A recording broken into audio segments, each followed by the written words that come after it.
Бүгін ардақты да аяулы асыл анашымыздың туған күні. Осыған орай сізді шын жүректен құттықтаймыз. Деніңізге саулық, шаңырағыңызға ырыспайлық, көңіліңізге сезімнің шалқыған шаттығын тілейміз.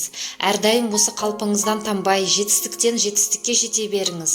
Отбасыңыздан ынтымақ, басыңыздан бақ таймасын, жүзіңізден шуақ кетпей, ғұмыр бойы мәз-мейрам болып, өмірдің қызығына тоймай, ортамызда жүре беріңіз.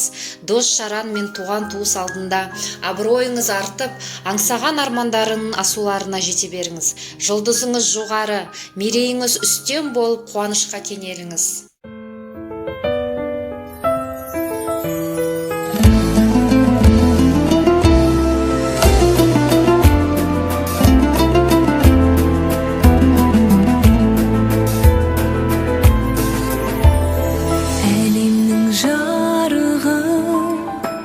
Сыйладың сен маған даланың әр гүлін, жинадың сен маған, сен бердің құстарды қанатын самғаған балалы құштарым.